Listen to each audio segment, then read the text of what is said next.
항공권을 결제하시다 보면은 항공권에 세금과 함께 유류 할증료라는 것이 붙어 있는 것을 보실 때가 있을 거예요. 근데 보시면은 이거 뭐야? 대체 뭔데 맨날 티켓팅 할 때마다 붙는 거지라고 궁금해 하실 수가 있습니다. 이 유류 할증료를 왜 굳이 이 항공권을 티켓팅 할 때는 내야 되는지, 또 그 유류 할증료가 어떤 건지, 어떤 기준을 가지고 책정이 되는지, 그리고 이 유류 할증료를 조금이라도 덜 내려면 어떻게 해야 되는 것인지에 대해서 오늘 이 시간에 또떠남과 함께 알아보시면 좋을 것 같습니다.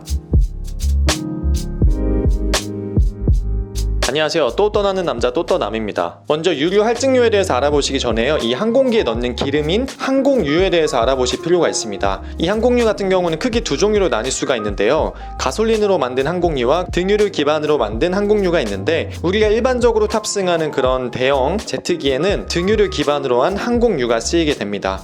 이 항공유 같은 경우는 정제한 원유에다가 각종 첨가물을 넣어서 만든다고 생각을 하시면 됩니다. 그렇다 보니까 일반 원유의 가격보다는 조금 더 높은 가격으로 형성되는 게 바로 이 항공유입니다. 근데 이 항공유도 어쨌든 원료가 원유이기 때문에 원유의 가격이 오르거나 원유의 가격이 낮아지면은 이 항공유의 가격도 올라가거나 떨어지게 될 수밖에 없어요. 근데 우리가 버스나 지하철이나 기차를 탈 때 유가가 변동했다고 해서 돈을 더 내진 않잖아요. 물론 몇 년에 한 번씩 유가 상승률 같은 걸 감안해서 한 번씩 요금을 올리는 경우는 있어도 매달 원유의 가격에 우리의 티켓 가격이 바뀌지는 않는 것이 바로 이 기차나 버스나 지하철 같은 거의 요금일 텐데요. 근데 이 유독 항공기만 유류 할증료가 붙는 이유가 뭐냐면요, 일단 항공기는 워낙 많은 기름을 싣고 가요. 한 번 항공기가 운항하는데 굉장히 많은 기름이 소요가 됩니다. 그렇기 때문에 작은 대중교통 수단에 비해서는 유가의 변동에 굉장히 큰 영향을 받는 게 항공기의 운항이고요. 또 한 가지, 다른 교통수단 같은 경우는 티켓을 발권하는 날로부터 크게 멀지 않은 시점에서 탑승을 하게 되지만, 항공기 같은 경우는 내가 발권하는 시점으로부터 길게는 1년 후에 탑승하는 경우가 있습니다. 그렇기 때문에 발권 시점과 그리고 실제 탑승하는 시점의 간격이 크기 때문에 그 사이의 유가 변동의 폭이 굉장히 클 수가 있어요. 그런 이유에서 2004년부터 영국 항공과 싱가포르 항공을 필두로 이 유류 할증료라는 점이 도입이 되기 시작을 합니다. 자, 이걸 좀 더 쉽게 생각하면요,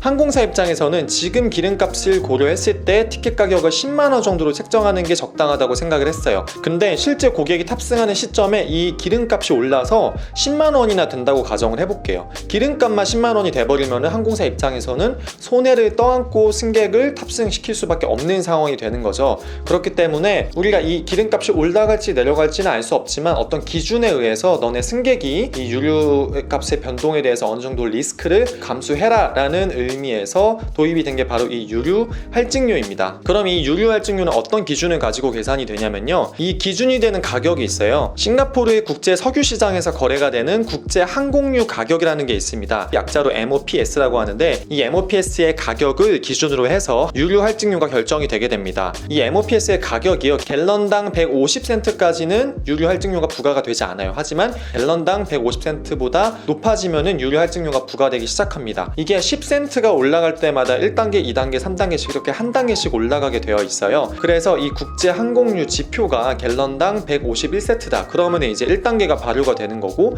161센트다 10센트가 올라가면은 160을 넘어가니까 2단계가 발효되고, 이런 식으로 단계별로 유류 할증료가 이렇게 부과가 되게 되어 있습니다. 그렇게 이게 1단계에서 10단계까지 부과가 되는데요, 대한항공하고 아시아나 기준 총 9단계 구간으로 나눠서 구간별로 차등을 둬서 먼 거리는 당연히 유류 할증료가 더 많이 붙을 거고요, 가까운 거리는 유류 할증료가 조금 붙게끔 구간별로 나눠서 계산을 하고 있습니다. 그러면 항공유가 매번 달라질 텐데, 그러면 이거의 가격의 기준은 언제부터 언제까지냐? 만약에 6월 달에 유류 할증료의 기준은요, 4월 16일부터 5월 15일까지, 그러니까 전전달 16일부터 이번 달 15일까지의 이 항공유의 평균 가격을 기준으로 해가지고 다음 달 유류 할증료가 결정이 되게 됩니다. 그렇기 때문에 아시아나항공이나 대한항공의 홈페이지 가보시면은 매달 15일이 넘어서 국제선의 유류 할증료가 발표가 되는 것을 보실 수가 있습니다. 국내선 같은 경우는요, 이 갤런당 120센트가 넘어가면은 유류 할증료가 붙게 되어 있고, 이것도 역시 이제 가격이 올라감에 따라서 이제 단계별로 나눠져 있고, 단 국내선은 노선이 짧기 때문에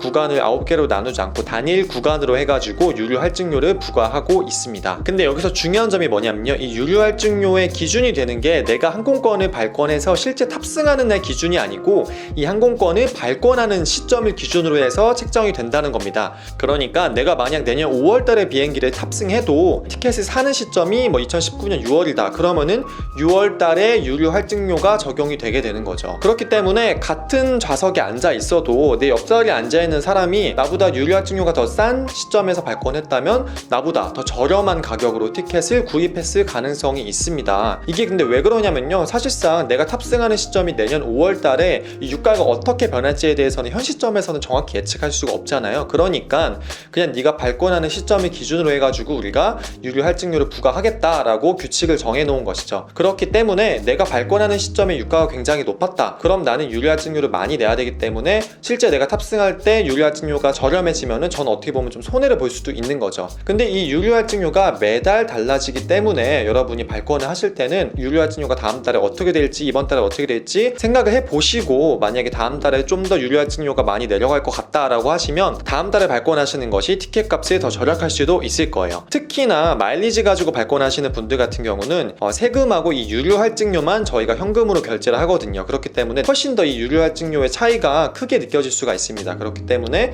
여러분들이 유료 할증료가 어떻게 변하는지 트렌드를 보시고 나서 마일리지 발권을 하시면은 조금 더 저렴한 가격으로 마일리지 발권을 하실 수가 있습니다. 물론 그거 기다리다가 마일리지 티켓 좌석이 없어지는 경우도 있어요. 네, 그런 경우는 잘 생각해서 발권을 해야 되겠죠. 근데 제가 지금까지 말씀드린 이 유료 할증료의 기준은요, 국내 항공사에만 적용이 되고, 국내 항공사일지라도 한국에서 출발하는 편도편이나 아니면 왕복편에만 적용이 됩니다. 즉 외항사에는 이 기준이 적용이 되지 않고요, 아시아나나 대한항공 같은 국적 항공사여도 해외에서 출발하는 항공편 같은 경우는 이런 기준이 적용되지가 않습니다. 사실상 어떻게 보면요, 이런 기준을 정한 거는 어느 정도 소비자가 피해를 보지 않게끔 국가에서 딱 기준을 준 거예요. 너네 이 이상으로 유료 할증료 더 받지 마 라고 기준을 준 거기 때문에 아시아나나 대한항공이나 저가항공사 같은 편에 외국에서 출발하는 항공편 같은 경우는 이런 기준이 적용되지 않기 때문에 승객에게 다소 불리할 수가 있습니다. 실제로 인천에서 출발해서 뉴욕을 갔다가 돌아오는 왕복편에 부과되는 유료 할증료하고 뉴욕에서 출발해서 인천에 갔다가 돌아오는 왕복편의 유료 할증료는 큰 차이가 있습니다. 상식적으로 생각해보면은 유료 할증료는 유가가 변동될까봐 부과하는 비용이기 때문에 똑같은 거리를 이동한다면은 왜 유료 할증료의 차이가 있느냐라고 생각하실 수가 있을 거예요. 근데 제가 말씀드린 것과 같이 분명히 차이가 있습니다. 이거는 뉴욕에서 출발하는 경우는 그 기준이 적용되지가 않기 때문에 어떻게 보면 항공사 마음이에요. 보시면 아시겠지만은 유료 할증료라는 아예 명칭이 없어지고 별도의 명칭이 붙어가지고 부과되는 거 볼 수 있는데, 이렇게 항공사가 임의로 약간 가격을 붙일 수 있기 때문에 그런 점을 참고하셔서 해외에서 출발하는 항공편의 경우에는 국내 항공사일지라도 유료 할증료가 더 많이 부과될 수 있다라는 점을 생각을 하시면 좋을 것 같습니다. 마찬가지로 아까도 앞서 말씀드렸지만은 이 기준은 국적 항공사에만 적용되기 때문에 해외 항공사에는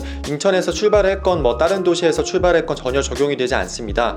그렇기 때문에 외항사 같은 경우는 유료 할증료가 지네 맘대로예요. 솔직히 얘기하면은 영국 항공이나 일부 유료 할증료를 굉장히 많이 받는 항공사를 보면은 그냥 정말 너무너무 터무니없이 많이 받을 때가 있습니다. 그러면은 이렇게 유료 할증료를 많이 받으면 과연 티켓이 항상 비쌀까요? 근데 꼭 그렇지도 않습니다. 왜냐면은 이 항공권의 가격은요, 기본 운임하고 그리고 세금하고 이 유료 할증료 이렇게 구성이 되어져 있는데, 유료 할증료가 비싸도 기본 운임이 저렴하면은 항공권 가격은 똑같을 수도 있습니다. 이걸 한번 예시를 찾아보면요, 인천에서 출발하는 런던행 왕복편하고 런던에서 출발하는 인천행 왕복편을 제가 티켓을 두 장을 비교해 봤는데요, 유료 할증료만 비교했을 때는 런던에서 출발해서 인천에 갔다가 돌아오는 왕복편이 훨씬 비싼 걸 볼 수가 있습니다. 하지만 전체 티켓 가격을 보면요, 오히려 런던에서 출발해서 인천에 갔다가 돌아오는 왕복편이 더 싼 것을 확인할 수가 있어요. 왜냐면 기본 운임이 더 싸기 때문이죠. 그렇기 때문에 항공권 가격 같은 경우는 이렇게 유료 할증료가 더 비싸도 싼 경우가 있을 수 있다라는 점도 기억을 하셨으면 좋겠습니다. 그러니까 국내 항공사의 국내 출발편 같은 경우에는 어떤 국내의 기준이, 엄격한 기준이 적용되기 때문에 이 유료 할증료에 따라서 티켓 가격이 올라가고 낮아지는 게 딱 정해져 있는 반면에